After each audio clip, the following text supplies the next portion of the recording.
Assalamualaikum warahmatullahi wabarakatuh. Sahabat-sahabat semua dimanapun Anda berada, terima kasih telah berkenan mengunjungi channel kami, Umar Mojo Official. Semoga panjenengan semua sukses selalu dalam keadaan sehat walafiat. Di episode sebelumnya kita telah membahas Resi Manumoyoso atau Kaniyoso atau Resi Kanwo. Yang kala itu wayangnya kita gunakan wujud wayang seperti ini. Mengapa demikian? Karena wayang Resi Manumoyoso itu khususnya pada saat masih muda tidak ada bentuk wayang bakunya. Jadi istilahnya nyilih atau menggunakan paraga wayang seperti ini saya kira masih pantas, masih wangun. Kalau wujud wayang yang sudah sepuh, dia sudah ngebrahmono, sudah pakai jubah, itu biasanya di buku-buku atau di literatur itu ada bentuknya wayang brahmono pakai jubah panjang, terus wajahnya itu bagus. Nanti juga kita akan bahas yang wujud seperti itu, Resi Manumoyoso yang seperti itu, nanti di episode gambar wayang. Nah, sebenarnya juga brahmono wujud yang seperti itu juga bisa digunakan untuk resi-resi yang lain. Misalnya dipakai untuk Resi Padmanaba juga bisa. Jika kepepet ternyata wayang Begawan Abiyasa tidak ada, ya di era Begawan Abiyasa atau di eranya Pandhawa Kurawa bisa juga menggunakan wayang seperti itu. Dan brahmono-brahmono yang lain, apalagi dilakon wahyu apa gitu, nanti terus Janaka dapat wahyu menggunakan wujud wayang brahmono pakai jubah panjang itu yang wajahnya luruh, itu saya kira masih pantas. Jika sebelumnya kita telah membahas Resi Manumoyoso, pada episode kali ini kita akan membahas Resi Sakutrem, putranya Resi Manumoyoso. Nah, kita bisa gunakan wayang yang ini Sakutrem.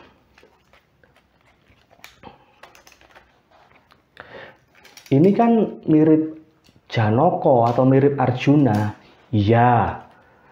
Ya mirip banget, cuma bedanya hanya pakai sampur, pakai selendang ini. Jadi ya bisa dikatakan ini wayang Janakawan gitu. Ini. Namun di literatur umumnya wayang wujud ini pada saat membahas Sakutrem disampaikan wayangnya seperti ini. Padahal ini dipakai untuk Rama Regawa nalika teng alas Dandaka. Itu juga saya kira masih pantas. Atau mungkin dipakai sebagai Raden Lesmana Widagda, itu juga pantas. Misalnya dilakon Semar Boyong itu juga pantas, karena sekilas ya kayak kembar dengan wayang Janaka. Tuh. Nah, wayang Raden Janaka kan seperti ini, jadi mirip banget ini, nah, mirip banget. Jadi cuma bedanya ini tanpa sampur, ini pakai sampur. Jadi wayangnya ya mirip banget. Tuh. Tidak terlalu banyak lakon mengenai Resi Sakutrem ini. Namun demikian, walaupun tidak banyak, justru itu memberikan ruang untuk kreativitas. Misalnya kalau lakon Lairnya Sakutrem itu kan juga literaturnya keterangan-keterangan yang bisa kita dapat itu sedikit, yaitu Kaniraras atau istrinya Manumoyoso itu kan pada saat hamilnya Sakutrem itu nyidam buah yang bernama Sumarwono, yang buah itu dijaga oleh Gandharwa Satrutapa. Nah, itu. Kemudian Gandharwa Satrutapa itu ingin menjalankan dharmanya dan dia menjadi pendampingnya si Sakutrem ini. Tentu kalau dianalogikan dengan analogi sekarang ya jadi janggal loh. Kok bisa jadinya berarti Gandharwa mengganggu kah? Ya kan anggap aja kalau sekarang itu golongan jin itu kan ada yang karakternya bagus, artinya seorang jin yang muslim misalnya begitu. Jadi mereka walaupun wujudnya Gandharwa atau wujudnya jin, mereka juga menjalankan ibadah sebagaimana tujuan manusia dan jin itu diciptakan. Tuh. Nah, terus Resi Sakutrem ini punya saudara kandung. Jadi Resi Manumoyoso itu juga punya keturunan. Adiknya Resi Sakutrem yang laki-laki namanya Bambang Sriyati. Nah, Bambang Sriyati ini yang kemudian menurunkan terahnya Mandoroko. Jadi ada keturunan-keturunannya, kemudian ada Prabu Mandratpati, terus ada Raden Norosumo atau Prabu Salyo dan Dewi Madrim. Terus kemudian Dewi Madrim menurunkan Raden Nangkulo dan Sadewo. Tuh. Jadi Pandowo itu, keseluruhan Pandowo jika dirunut dari berbagai jalur ya Trasaptoarga. Ya memang yang benar-benar nampak Trasaptoarga itu dari jalur bapak, dari jalur Pandu Pancerwali. Namun walaupun demikian dari jalur ibu Nangkulo Sadewo, karena dia putrinya Dewi Madrim itu putrinya Prabu Mandratpati, dan Prabu Mandratpati itu keturunannya Prabu Sriyati yang tidak lain adalah adiknya Resi Sakutrem atau anaknya Sriyati itu, Prabu Sriyati anaknya Resi Manumoyoso itu. Nah, juga punya adik ragil namun banyak jadi pertapa yang bernama Manumodewo itu.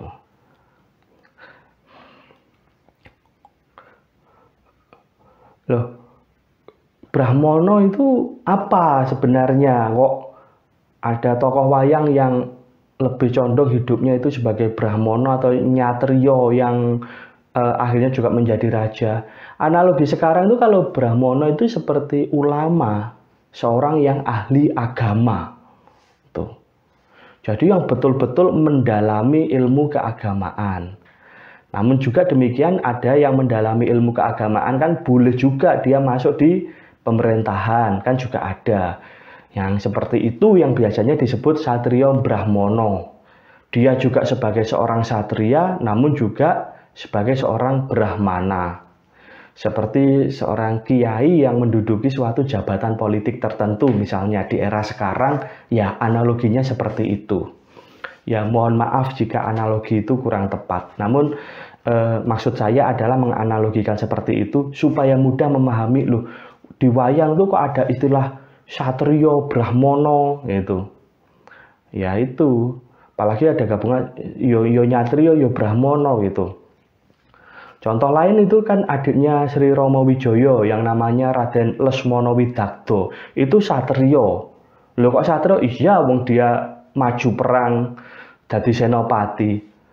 Loh dia itu yang mampu mengalahkan Kumbakarna adiknya Rahwana. Dia Satrio. Dia juga Brahmono. Dia itu laku wadat seperti Romo Bargowo, seperti Begawan Bismo, seperti Resi Seto yang dari Wiroto yang pada saat lakon Wiroto Parwo itu sebelumnya pernah kita bahas. Jadi itu Satrio dan Brahmono. Satrio yang ngebrahmono itu ada. Itu seperti itu. Nah, jadi Resi Sakutrem ini punya nama lain, yaitu pada saat masih muda namanya juga Bambang Kalinggo. Nah, Bambang Kalinggo. Tuh. Nah, dia pada saat sudah semakin ngebrahmono, semakin mumpuni ilmu kabrahmanannya, dia juga bernama Resi Wasisto. Tuh. Jadi nama lain dari Resi Sakutrem ini, jadi ada yang nyebut Sekutrem, ada yang nyebut Sakutrem, ada yang menyebut Satrutem. Nah, itu ya monggo pelafalannya. Yang paling mudah dilafalkan ya Sekutrem gitu. Itu umum di bahasa pedalangan yang sering saya dengar seperti itu. Mohon maaf jika saya menyampaikan tentang ini bahasa pedalangan segala macam. Bukan berarti saya tahu banyak. Oh tidak, saya sendiri juga masih belajar. Saya masih belajar dan perlu banyak belajar. Jadi mohon maaf apabila ada yang kurang tepat. Nah, selanjutnya Resi Wasisto itu juga menjadi paranporo atau menjadi guru di negeri Ayodhya. Kala itu negeri Ngayodhya itu atau Ayodhya itu diperintah oleh Prabu Dasarata. Nah, Dasarata. Jadi beda sama bapaknya Kurawa. Kalau bapaknya Kurawa adalah Drestarstra. Nah, agak sulit melafalkannya karena banyak R-nya. Drestarstra itu bapaknya Kurawa. Tapi kalau Raja Ngayodhya, bapaknya Sri Rama Wijaya, Raden Barata, Raden Lesmana Widagda, dan Raden Satrugna, itu namanya Prabu Dasarata. Nah, jadi kala itu juga Sekutrem, istilah sekarang itu juga berdakwah atau menjadi ulama juga di negeri Ayodhya itu.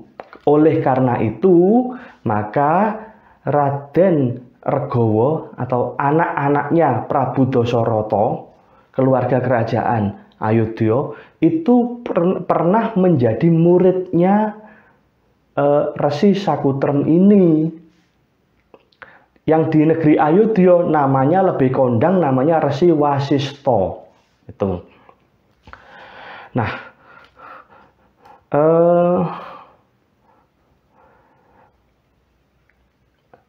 dalam lakon yang lain disampaikan bahwa Resi Wasisto itu memiliki seekor sapi yang sangat istimewa, bukan sembarang sapi.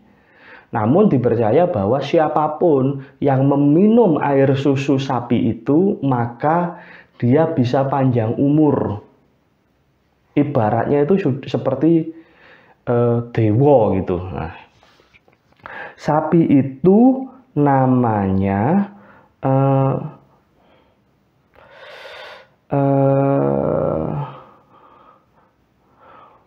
Komodanu. Komodanu, sapi Komodanu. Dan banyak yang telah meminum air susu sapi itu, namun semuanya atas izin pemiliknya, atas izin Resi Sakutrem ini. Jadi tidak sembarangan, jadi sama pemiliknya itu sudah diizinkan. Kala itu ada 7 wasu. Wasu itu bisa dikatakan tataran dewa tapi di bawah. Jadi antara Brahmana dan dewa. Itu wasu. Jadi ada anggap aja level kapanditan atau level apa kabrahmanan. Jadi kalau yang tertinggi di dunia pewayangan itu dewa. Dewa bukan Tuhan. Dewa tidak harus disembah. Dewa itu juga makhluk. Jadi tidak ada nyembah dewa, ya keliru. Dewa itu makhluk. Nah, jadi di jagat pewayangan itu dewa itu makhluk. Jadi ada tataran di bawahnya dewa, antara dewa dan Brahmana, itu namanya tataran wasu. Loh, analoginya gimana tentang dewa, titah gitu? Gini. Mungkin kalau sekarang kita bisa menganalogikan, mungkin bagi yang pernah nonton film Lord of the Ring misalnya, atau film Hobbit, di situ kan ada manusia, di situ ada hobbit, di situ ada elf, di situ juga ada troll, ada dwarf, ada macam-macam makhluk. Kalau makhluk yang maaf dalam tanda kutip itu jelek-jelek seperti troll, seperti orc itu anggap aja itu raseksa, itu buta. Sementara yang manusia ya jelas manusia, sementara yang elf itu bisa dikatakan dewa karena juga di Lord of the Rings itu disampaikan bahwa dia itu dikisahkan bahwa asalnya itu dari cahaya itu. Atau mereka itu sangat mencintai cahaya, utamanya cahaya bintang. Nah, di jagat pewayangan juga Dalang sering mengucapkan atau menyampaikan bahwa dewa itu pangawak cahya. Nah, ya analoginya seperti itu. Jadi bukan Tuhan, mereka itu makhluk. Nah, kembali lagi ke Wasu tadi. Wasu ada 7 kala itu yang dipimpin oleh Wasu utama atau pemimpinnya para Wasu yang namanya Dayu, Resi Dayu. Nah gini, Resi Dayu itu memiliki istri yang istrinya punya sahabat manusia biasa yang notabene umurnya lebih pendek daripada Wasu atau dewa. Makanya juga ini sebagai analogi di Lord of the Rings disampaikan bahwa elf itu hidupnya lebih panjang daripada manusia. Makanya pada saat Arwen itu mau ke Aragorn, awalnya kan bapaknya tidak mengizinkan. Kenapa? Karena Aragorn itu dari manusia hidupnya lebih pendek daripada elf gitu. Namun demikian singkat cerita mereka akhirnya menyatu dan menurunkan raja-raja Gondor atau keluarga Aragorn gitu. Nah, kurang lebih analoginya seperti itu. Nah, Dayu istilahnya direngei atau diminta oleh istrinya untuk mendapatkan air susu dari lembu atau sapi Komodanu. Dan itu bukan hanya untuk teman istrinya tadi, namun juga untuk para wasu-wasu agar para wasu-wasu semakin mendekati tataran dewa gitu. Dan pendapat istrinya Dayu itu juga didukung oleh saudara-saudara wasu yang lain. Namun demikian awalnya Dayu ragu.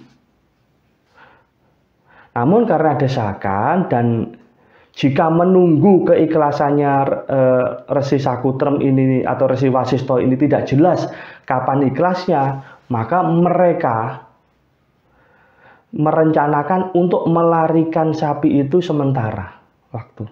Atau anggap aja sapi itu dicuri.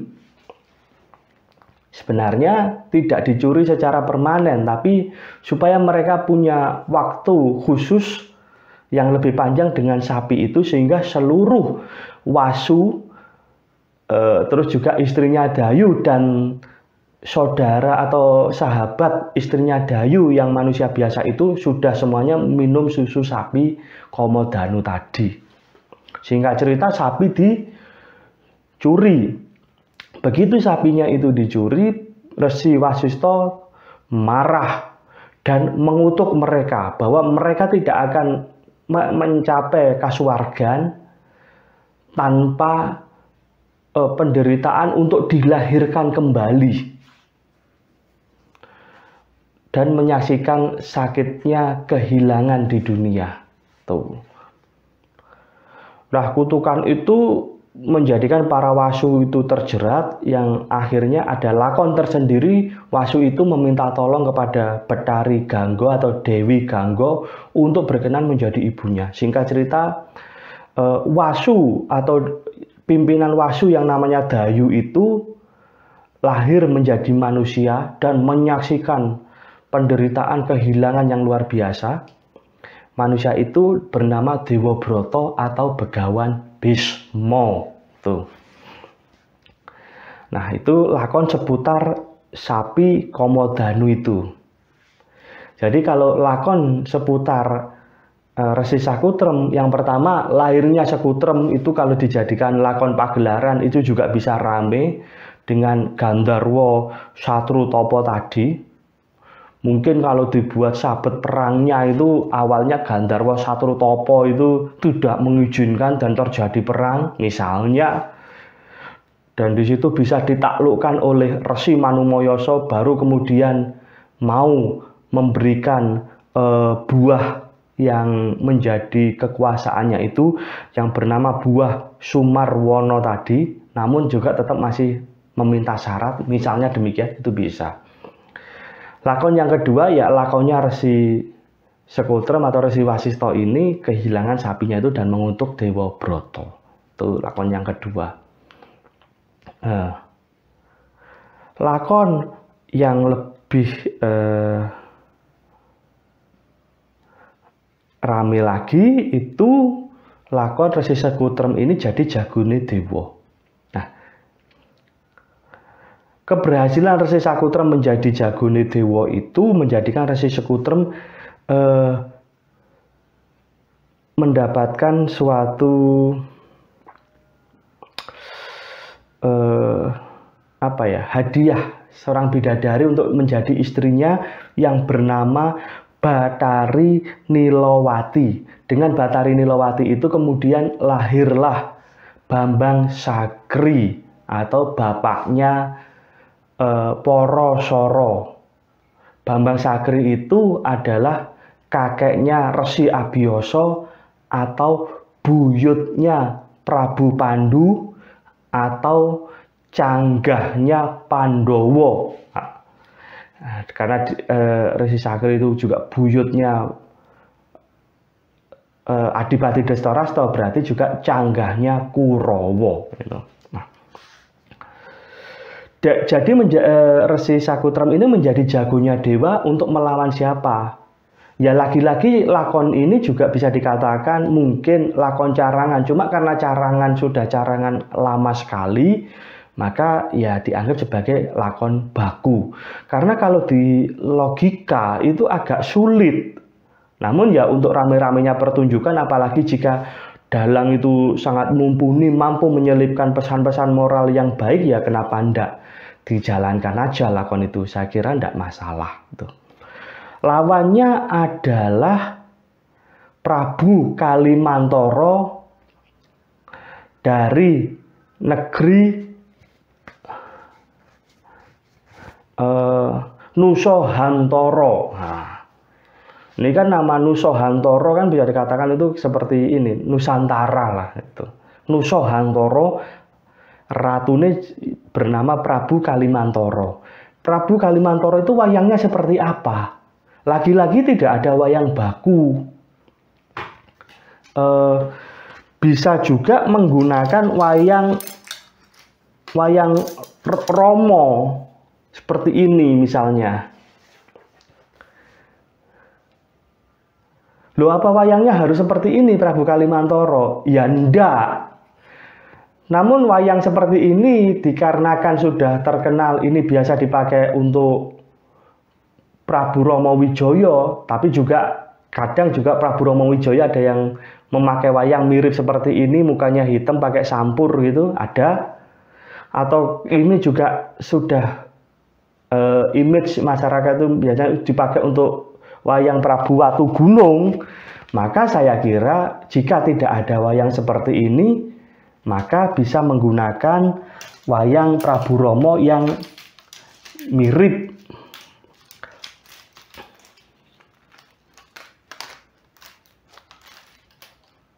Misalnya wayang seperti ini. Nah, ini kan mirip ini. Cuma bedanya ini pakai rambut ngure gendong, kalau ini kan pakai praban. Itu sama-sama makutan. Nah, saya kira misalnya pakai wayang ini Prabu Kalimantoro juga bisa. Karena wayang ini bisa dikatakan juga istilahnya wayang Ratu Bagus Serambahan. Kalau dilakon Sudarsono Ketok itu bisa digunakan untuk Ratu Yowastino. Itu juga bisa. sebagai Prabu Gendroyono itu juga bisa. Atau misalnya di lakon lahirnya Abimanyu dipakai untuk wayang Prabu Ongkowijoyo, Ratu Plongkowati, saya kira juga pantes lah, masih bisa gitu. Nah, loh ini kan mirip wayang Parikesit gitu. Iya, tapi kalau wayang Parikesit itu wayangnya bokongan. Kalau badan ke atas ya bisa dikatakan mirip. Kalau wayang Parikesit saya seperti ini biasa dipakai wayang Parikesit. Bahkan kadang jika kepepet, ini dipakai Prabu Pandu juga ada, saya pernah lihat. Karena apa? Karena wayangnya nggak ada. Jadi saya kira Prabu Pandu pakai wayang seperti ini juga masih wangun. Karena kabarnya, kondangnya itu Prabu Parikesit itu citrane kawibawane mirip Prabu Pandu.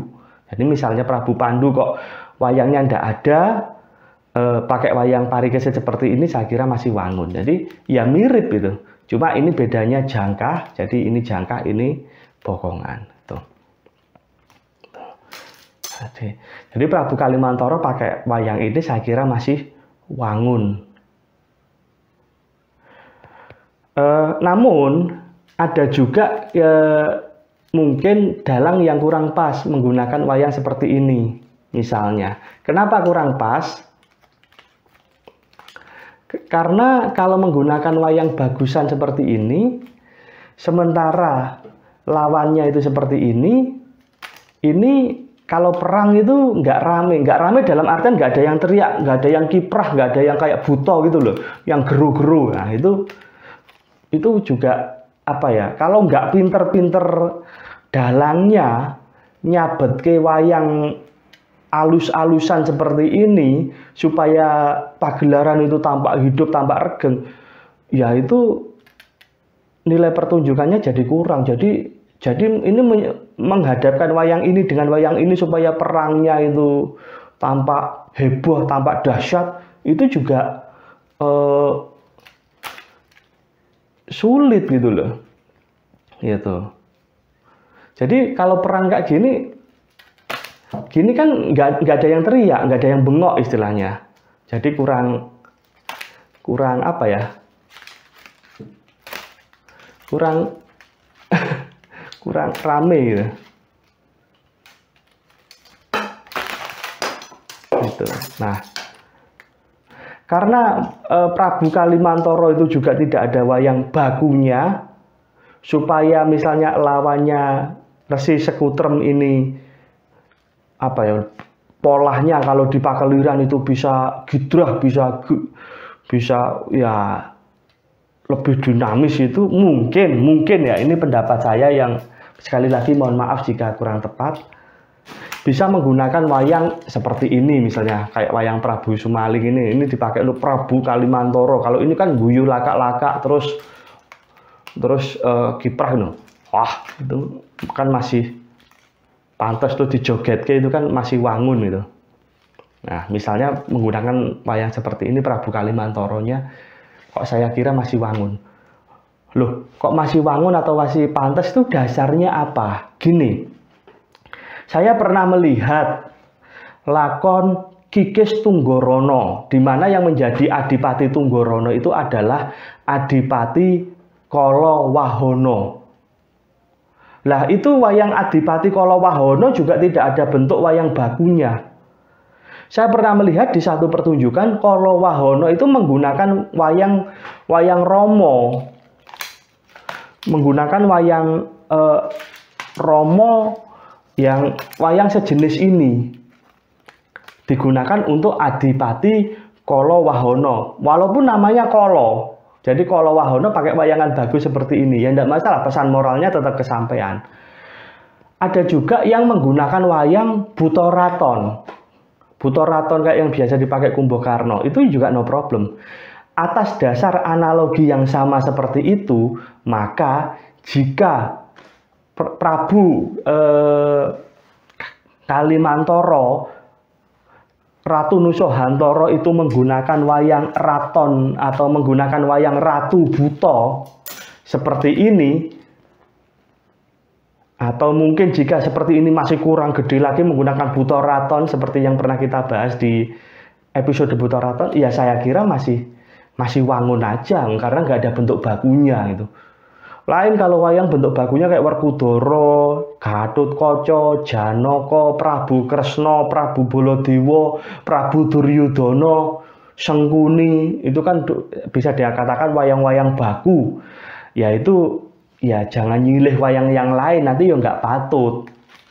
Bahkan wayang Janaka itu walaupun ini mirip Janaka, nyilih wayang seperti ini aja nggak patut karena ada sampurnya. Kecuali mungkin kalau adegan pertapan Janaka lagi jadi ngebrahmana ya mungkin masih patut, tapi kalau dalam adegan-adegan biasa ya Janaka seperti ini ya nggak patut. Jadi ya kalau wayang Janaka ya seperti ini pesan gini, kurang lebih gini. Jadi masih patut. Nah, kembali lagi ke Prabu Kalimantoro. Anggap aja Prabu Kalimantoro inilah kita gunakan paraga yang ini misalnya. Prabu Kalimantoro itu Ratu Gong Binetara. Dia menguasai negeri Nusahantara yang merupakan negeri besar yang kaya akan tanaman-tanaman yang luar biasa. Sehingga Prabu Kalimantoro itu punya keahlian meramu berbagai obat-obatan. Dia ahli pengobatan Prabu Kalimantoro. Kembali lagi, kekuasaan itu candu, kekuasaan itu menginginkan yang berkuasa, ingin berkuasa lebih lagi. Maka Prabu Kalimantoro, karena dia manusia, dia ingin tatarannya itu seperti dewa. Bahkan kalau bisa ngungkuli atau melebihi dewa. Karena dia ahli pengobatan, maka dia bisa lebih berkuasa lagi jika dia didampingi oleh permaisuri yang ahli penyakit. Sehingga diharapkannya persatuan antara ahli pengobatan dan ahli penyakit itu bisa mengendalikan dunia. Jadi ibaratnya ini yang menciptakan virus, ini yang menciptakan vaksin menjadi satu tim gitu. Wah, itu kan bahaya sekali itu. Jadi di satu sisi virusnya dirilis, di sisi kemudian vaksinnya dirilis sehingga harga vaksin bisa sesuka-suka dia. Nah, analoginya seperti itu. Jadi Prabu Kalimantoro ini ahli pengobatan, dia ingin memiliki pendamping yang ahli penyakit. Siapa yang ahli penyakit? Yang ahli penyakit tidak lain adalah Betari Durga. Yang sudah pernah kita review, Betari Durga wayangnya kan seperti ini. Betari Durga ini ahli penyakit. Namun Betari Durga telah diperistri, telah menjadi istrinya Bathara Guru. Maka Bathara Guru bagi Prabu Kalimantoro merupakan halangan. Oleh karena itu Prabu Kalimantoro beserta adik-adiknya, senopati-senopatinya yang ada namanya Sarutomo, terus Ardo Dedali, Pulanggeni yang nantinya jadi nama senjata-senjata gaman itu datang ke Kayangan, nguluruk Kayangan istilahnya, meminta Betari Durga menjadi pendampingnya Prabu Kalimantoro. Seperti lakon kalau ada ratu gempur Kayangan, terus dewa nyari jago. Sanggitnya bisa diubah, oh dewa kaseser atau dewa kalah. Loh kan lucu ya, misalnya dewa itu disebut sebagai Tuhan. Loh Tuhan kok kalah? Kalahnya sama umat lagi. Ini kan lucu, makanya saya yakin bahwa dewa itu ya makhluk. Makanya dia juga kalah. Di lakon Lembu Sura Maesa Sura, dewa kalah juga. Di lakon Layure Gatotkaca sama Kala Pracana, dewa juga kalah. Sama Niwata Kawaca di lakon Arjuna Wiwaha, dewa juga kalah. Prabu Pandu juga pernah jadi jagone dewa.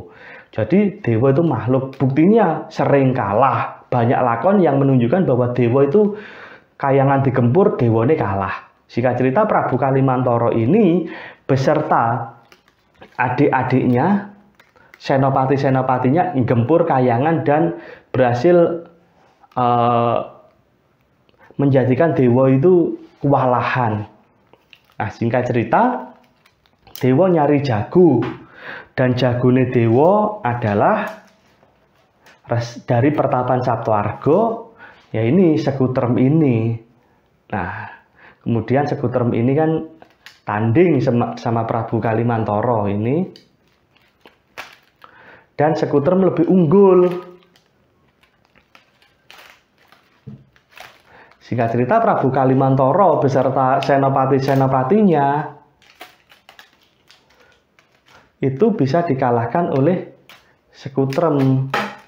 Kalah, Kalimantoro gugur, adik-adiknya juga gugur, dan gugurnya Prabu Kalimantoro ini berubah menjadi pusaka-pusaka.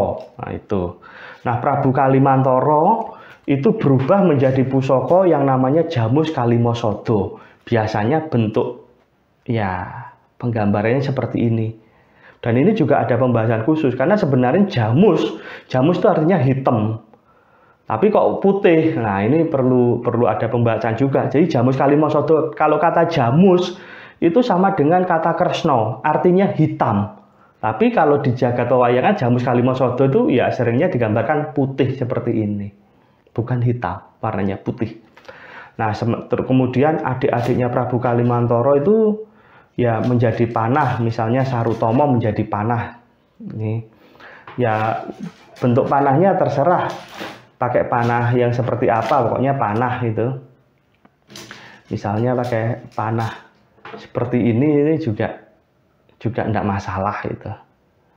Gitu. Jadi menjadi panah, Prabu Kalimantoro menjadi Jamus Kalimasada, terus Pulang Geni ini menjadi keris seperti ini. Jadi Arda Dedali juga jadi panah ya. Gitu. Singkat cerita Prabu Kalimantoro berhasil ditaklukkan oleh Sakutrem itu yang menjadi jagone dewa. Sehingga atas jasanya Sakutrem dihadiahi seorang widodari untuk menjadi istrinya yang bernama Bathari Nilawati. Dengan Bathari Nilawati ini Resi Sakutrem atau Bambang Kalingga atau Resi Wasista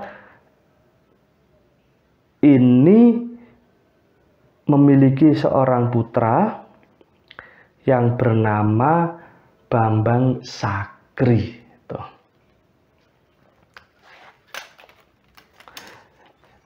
Ya, itu lakon tentang Resi Sakutrem. Di luar itu saya belum menemukan lakon tentang Resi Sakutrem ini.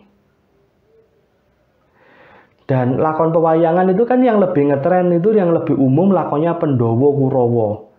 Ramayana era Poncowati Prabu Dasamuka itu juga sering dilakonkan, tapi tidak sesering Pandhawa dan Kurawa. Mengapa? Karena Pandhawa dan Kurawa itu konfliknya itu beraneka ragam dan bisa dikemas. Terkadang Pandhawa itu minta bantuannya,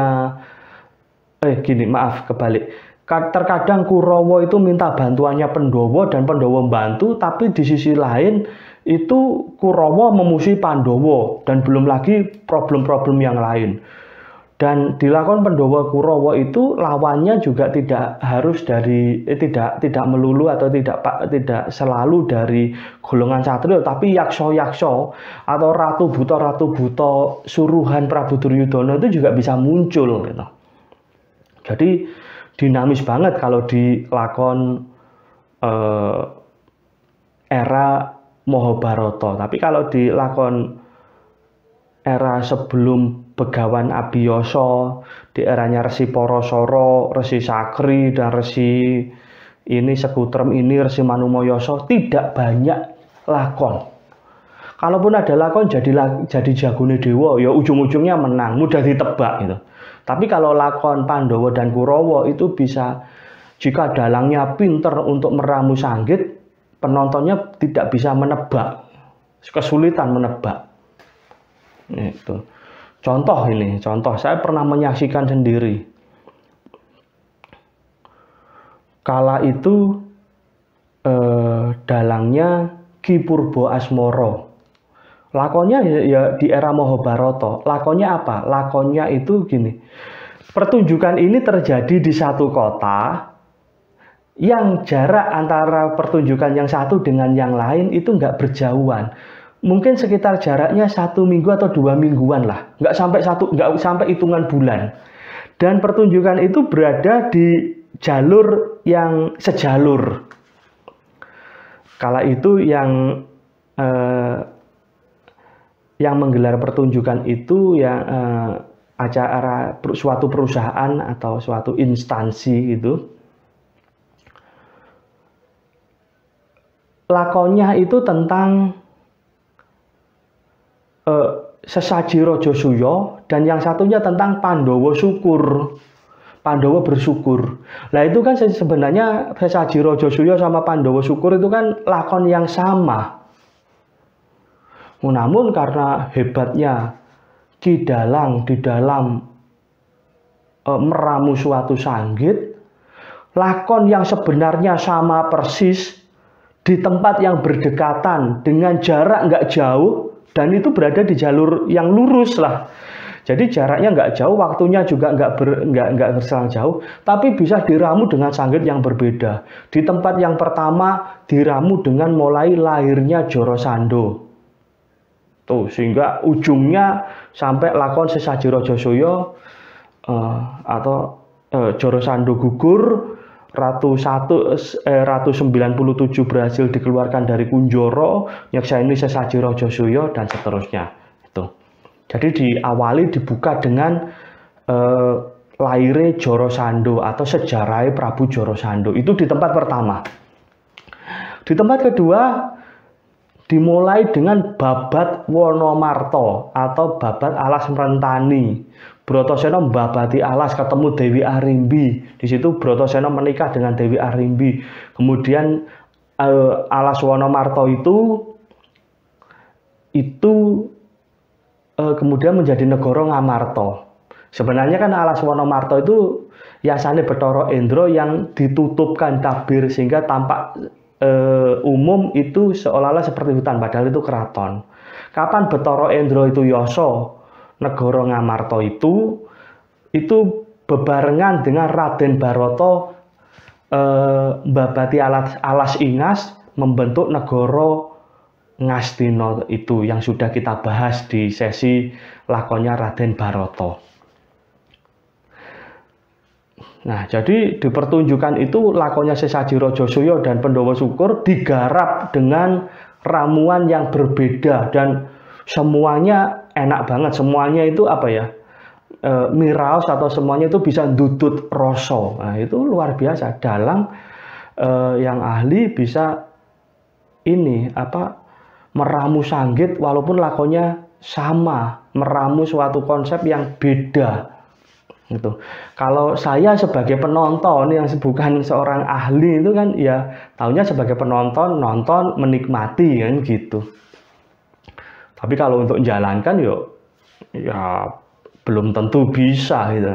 Untuk berkomentar ya mungkin lancar, tapi kalau untuk menjalani ya belum tentu bisa. Nah. Terus di Pandhawa Kurawa itu banyak konflik, banyak tataran problem sehingga pertunjukan wayang di era Mahabharata bisa dinamis. Tidak seperti pertunjukan wayang di eranya lakonnya di eranya Resi Sakutrem seperti ini. Jadi kalau di Resi Sakutrem lakonnya ya putar Sakutrem lahir, kemudian dadi jagone dewa, sapinya hilang. Tuh. Saya kira di episode Resi Sakutrem ini demikian yang bisa saya sampaikan. Saya mohon maaf apabila ada penyampaian yang kurang tepat, tidak sesuai dengan literatur pedalangan dan sebagainya. Saya mohon maaf yang sebesar-besarnya. Semua ini saya niatkan sebagai sarana berbagi informasi, berbagi pengetahuan tentang dunia pewayangan sejauh yang saya ketahui melalui channel YouTube Umaratmojo Official ini. Dan terima kasih panjenengan telah berkenan mengunjungi channel kami ini. Sungguh saya sangat berterima kasih karena bagaimanapun juga mengunjungi channel di YouTube itu juga bukan tanpa pengorbanan. Ya ada tak pengorbanan, ada biaya, ada pulsa, ada paket data yang tersedot itu. Dan saya sangat menghargai pengorbanan itu, dan saya bisanya hanya mengucapkan terima kasih dan berusaha untuk menyajikan karya atau mengisi channel ini sebaik mungkin yang saya bisa. Sekali lagi saya mohon maaf apabila ada yang kurang tepat penyampaiannya. Terima kasih. Wassalamualaikum warahmatullahi wabarakatuh.